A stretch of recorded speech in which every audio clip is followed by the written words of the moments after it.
Merci d'avoir choisi la radio-télévision nationale congolaise pour vous informer, mesdames et messieurs. Bienvenue dans cette grande édition de 23h. D'abord, il faut une assistance pour les sinistrés de la province du Sud Kivu, victimes de la montée des eaux du lac Tanganyika. Le député national Anani Lunanga tire la sonnette d'alarme. C'était au cours d'un point de presse. Face à la montée des eaux des lacs, bien que phénomène mondial, le député provincial Anani Lunanga, élu de Bukavu, a été face à la presse ce samedi 25 mai 2024. L'honorable Anani Lunanga a exposé devant les chevaliers de la plume, du micro et de la caméra autour du thème « La montée des eaux du lac Tanganyika, la pollution du lac Kivu et la construction anarchique au bord de ces lacs, la rivière Ruzizi et à des sites jugés impropres à la construction dans la ville de Bukavu. Il a montré les dangers que cela porte sur la nature et les vies humaines. Il a tiré la sonnette d'alarme sur les méfaits de cela. Le député Anani Lunanga a invité le gouvernement à prendre ses responsabilités en faisant respecter les 10 mètres des rives du lac Kivu et les 50 mètres du lac Tanganyika. L'honorable Anani Lunanga revient ici sur les conséquences de la violation des espaces du lac, leur pollution et les constructions anarchiques.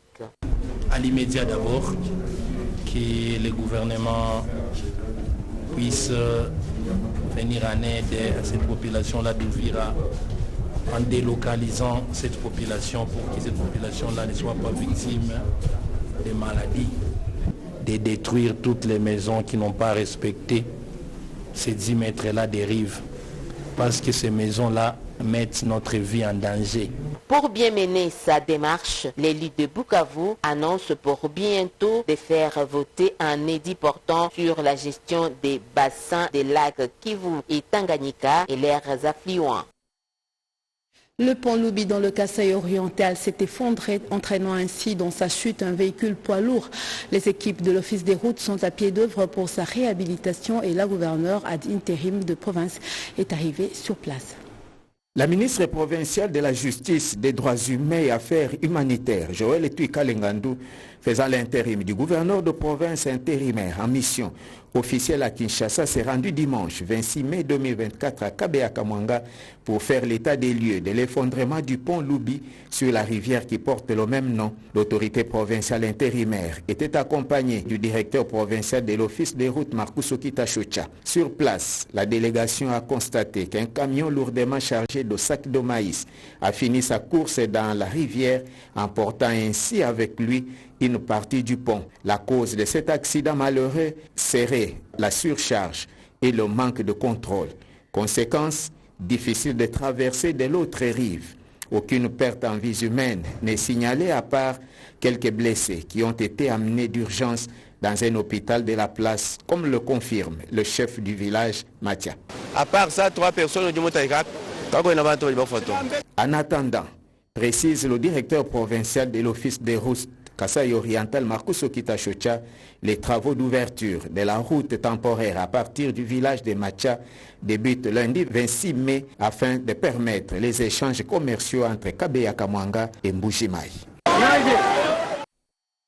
Dans ce temps, les grandes places mouvementées et les principales artères de la ville portuaire de Matadi au Congo central ont vibré au rythme d'une itinérance administrative effectuée par un panel d'experts maritimes et ferroviaires de l'ONATRA qui ont séjourné dans ce coin du pays. Perombo Saïdi, reportage.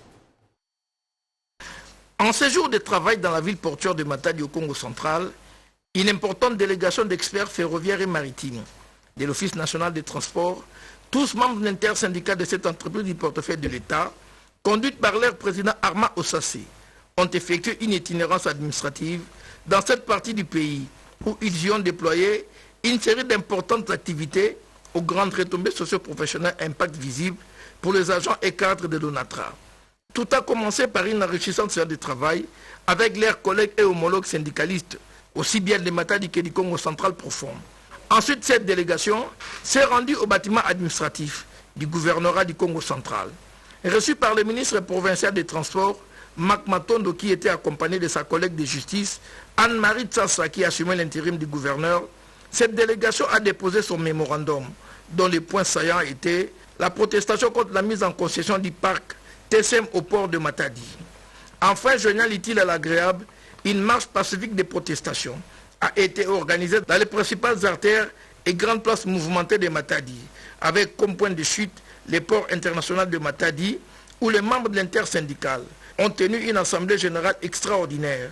Belle opportunité pour ces derniers de sensibiliser les agents et cadres de l'ONATRA sur les divers contours de ces épineuses problématiques et les mécanismes efficaces liés au processus de la relance des activités multisectorielles et transversales de l'Office national des transports. Ici est noté qu'une assemblée générale similaire à l'intention des agents et cadres de Kinshasa sera organisée ce mardi de 12h à 13h à l'esplanade du bâtiment administratif de l'Office national des transports.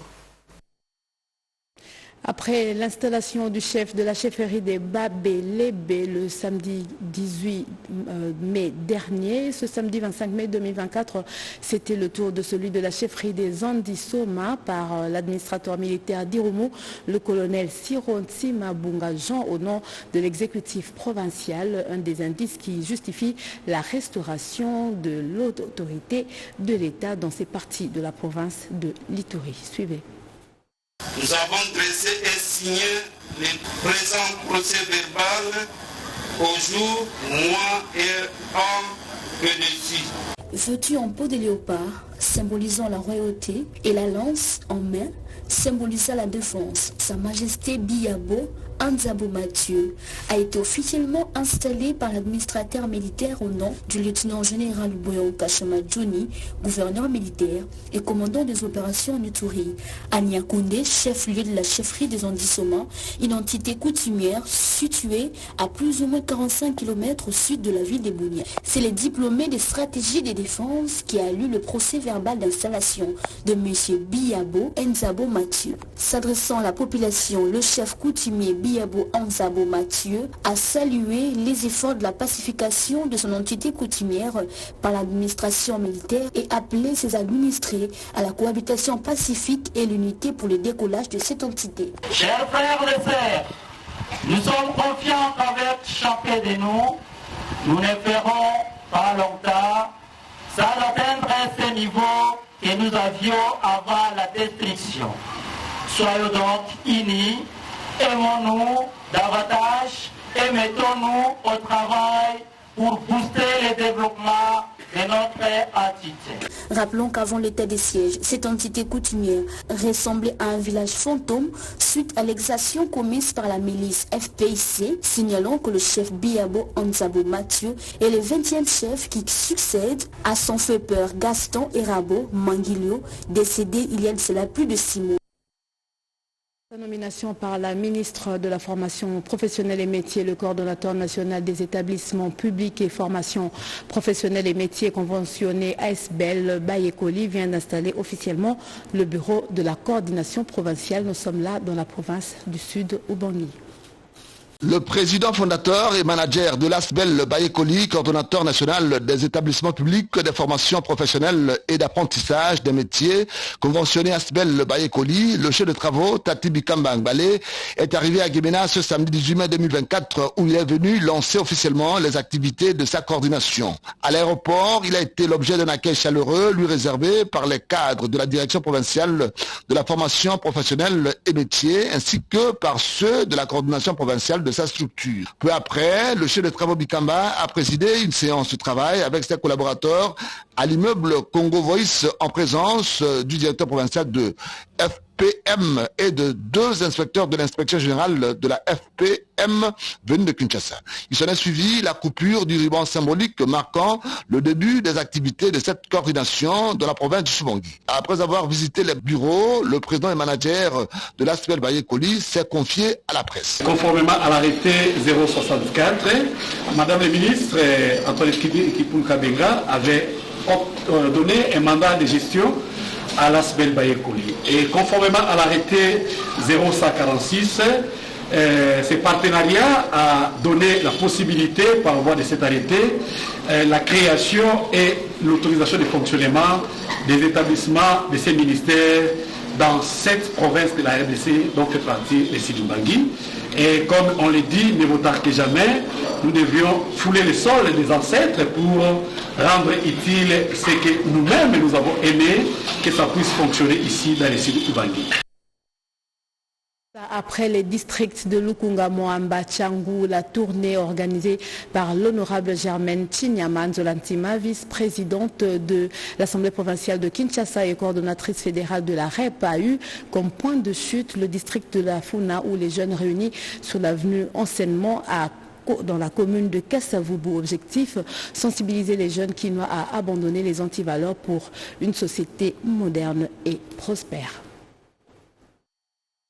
Le district de la Funa a été la dernière étape qui boucle la tournée qu'a effectuée la vice-présidente de l'Assemblée provinciale de Kinshasa, l'honorable Germaine Chinyama, sur l'ensemble des 4 districts de la capitale. Elle est descendue sur le terrain dans sa double casquette de coordonnatrice de l'interfédéral de Kinshasa du parti politique Agissons pour la République de Maître Guilo Andomboyo qui imprime un leadership fort. Sensibiliser les membres de cette formation politique en vue de la redynamisation de la base, mais surtout les jeunes quinois qui sont appelés à abandonner toutes sortes d'antivaleurs. C'est de cette manière que l'on devra construire une société moderne et prospère avec le concours de la jeunesse qui constitue la plus grande démographie. C'était avant de recueillir les desiderata socio-économiques de cette jeunesse par la voix de l'homme le plus heureux de cette manifestation, le secrétaire exécutif fédéral de la FUNA, le bishop Shadrach. La REP, membre de l'Union sacrée de la nation, est déterminée à apporter des innovations pour la réussite du deuxième quinquennat du président de la République, Félix Antoine Tshisekedi. L'initiative dépend de la vision de notre parti. Parce que c'est à nous de bâtir le Congo de demain. On ne peut pas bâtir quelque chose sans l'amour. Tu vois? Parce que notre parti, c'est un parti qui a des valeurs chrétiennes. Satisfaction de la vice-présidente de l'APK pour la clôture de cette ronde de Kinshasa avec succès, dont les membres se sont retrouvés sur avenue Enseignement dans la commune de Kassavubu. Des gens très motivés, surtout les jeunes, et il suffit de bien les encadrer, on aura un bon résultat. Un présent de la part des fédéraux à leur hôte a couronné cette tournée. Pendant ce temps, les jeunes Congolais, spécialement les étudiants, devraient faire une synergie pour propulser l'entrepreneuriat sur l'initiative de FCM interuniversitaire dans le cadre du programme Dream Academy. Ces jeunes se sont réunis dans un forum parrainé par l'ANADEC. Objectif, accompagner les jeunes entrepreneurs sur les avantages et d'autres questions liées à l'entrepreneuriat. Une fois de plus, Rodépanda, reportage. La Maison de l'entrepreneuriat et l'innovation au Congo a servi de cadre pour la tenue du Forum national axé sur Jeunes Avenir qui vise à mettre en place une synergie de jeunes congolais, principalement les étudiants, pour pouvoir propulser davantage l'entrepreneuriat de jeunes que prône le chef de l'État Félix Antoine Tshisekedi. Parrainé par l'ANADEC, sur l'initiative de la FCM interuniversitaire dans le cadre de son programme Dream Academy, ce forum tient à donner un accès à la vision et à la culture managériale de l'entrepreneuriat chez les jeunes d'une part et les étudiants d'autre part. Les objectifs poursuivis dans cette rencontre sont notamment d'accompagner les jeunes entrepreneurs sur les avantages ainsi que les questions qui touchent à l'entrepreneuriat, a souligné Lionel Lokonda, chargé de partenariat ANADEC. Aujourd'hui, c'est clair qu'avec cette jeunesse, nous devons les accompagner pour accroître cette idée entrepreneuriale. Nous savons que la RDC a au moins plus de 75% du poids démographique représentant des jeunes. L'ANADEC, par sa vision d'accompagner la jeunesse à travers le chef de l'État, via le directeur général de l'ANADEC, nous aidons tous ces jeunes à réaliser leur idée d'entreprendre et puis les accroître dans le processus entrepreneurial afin de créer des classes moyennes congolaises en RDC via des jeunes. Les échanges répartis en panels durant lesquels les intervenants ont tour à tour prêché aux participants certains acquis dans l'exercice de leur métier. La cérémonie s'est clôturée par la remise des brevets et des mérites aux personnes qui excellent. Cela vaut l'encouragement. Rappelons que le stand d'exposition des objets fabriqués par ces jeunes ont accueilli le public. Question de mieux concilier la théorie à la pratique.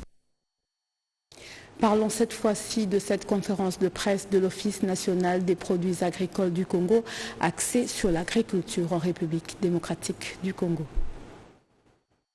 La Conférence nationale des producteurs du Congo, ONAPAC en sigle, a pour vision de contribuer à l'avènement d'un monde paysan solidaire, professionnel et prospère. Ainsi, promouvoir les intérêts des producteurs agricoles congolais pour l'épanouissement de la vie sociale. Cette dernière a animé une conférence de presse récemment sur l'importance de l'agriculture familiale en RDC. Les organisations de la société civile paysanne dont les recommandations suivantes au gouvernement congolais. La priorisation des secteurs productifs en misant sur l'agriculture et les productions intérieures. À cet effet, les producteurs agricoles souhaitent bénéficier directement des crédits agricoles comme dans tous les autres pays du monde, lui doter de moyens et d'un budget conséquent. La sécurité et l'intégrité du territoire ne sont pas négociables afin d'assurer la paix et la stabilité aux producteurs agricoles dont la majorité vit dans les milieux ruraux et principaux victimes des affres de guerre. Soutenir l'agriculture est l'un des objectifs du gouvernement central pour lutter contre la famine dans le pays. Dans la province du Maniema, une randonnée fluviale a été organisée par la Régie des voies fluviales RVF. La Direction générale de la Régie des voies fluviales RVF en sigle a organisé ce lundi 27 mai 2024 la première randonnée d'essai technique du baliseur d'affluent sur le fleuve Congo ici à Kindu, chef-lieu de la province du Maniema. Cette randonnée a eu lieu en présence des autorités provinciales du Maniema. Contacté par la presse après la randonnée de plus de 45 minutes, le directeur général de la Régie des voies fluviales venu de Kinshasa, M. Daniel Loaboshi, a loué le courage du chef de l'État, Félix-Antoine Tshisekedi Tshilombo, pour avoir déboursé l'argent en fait de finir avec les travaux de ce bateau qui a débuté depuis 2018. En ce qui concerne les terrains de la RVF spoliés par les tierces ici à Kindu, le directeur général a montré que ces terrains seront opérationnels à la RVF et les ateliers de cette régie seront mis sur pied afin de créer de l'emploi aux jeunes de la province du Maniema. Nous sommes venus pour les premiers essais techniques du baliseur d'affluent en finition à Kindu. Comme vous le savez, c'est une unité qui était en construction depuis 2018 et qui avait été abandonnée depuis lors. Et à l'arrivée de notre équipe au comité de gestion, il a plu au chef de l'État, son Excellence Antoine Félix Tshisekedi Tshilombo, de faire pression au gouvernement pour que le gouvernement libère les moyens afin que cette unité soit finie. Nous remercions déjà l'équipe des techniciens conduite par l'expert Madima qui a dû travailler jour et nuit pendant plus de 3 mois maintenant. Ils ont travaillé jour et nuit et aujourd'hui il fallait, sur ordre de mon ministère de tutelle, le ministère des Transports et Communications, il fallait venir voir l'état d'avancement des travaux. Voilà. Nous sommes un service à caractère technique et scientifique. Et nous ne pouvons pas évoluer s'il n'y a pas d'atelier, ni mécanique, ni de menuiserie. Vous avez vu, c'est un bateau, il y a des choses qu'il faut toujours fabriquer sur place. Même lorsque nous devons aller en campagne de balisage, les blocs d'ancrage sont fabriqués localement, les bouées sont fabriquées localement, les signaux de rive sont fabriqués localement. Donc dès l'instant que nous devons faire notre travail, nous avons l'obligation d'avoir un atelier. Et nous en avions à l'époque. Comme je l'ai dit tout à l'heure, malheureusement, certaines personnes l'ont spolié. Et c'est comme ça que nous sommes en train de nous battre pour que nous puissions remettre en exercice cet atelier qui s'est...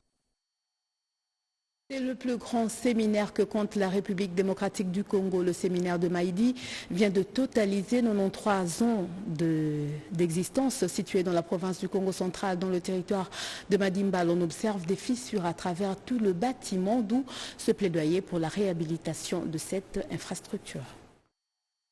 Créé en 1931 par la volonté du théologien et philosophe Robert Bellarmine lors de son premier voyage au Congo belge, alors directeur des cabinets du roi Albert Ier de la Belgique.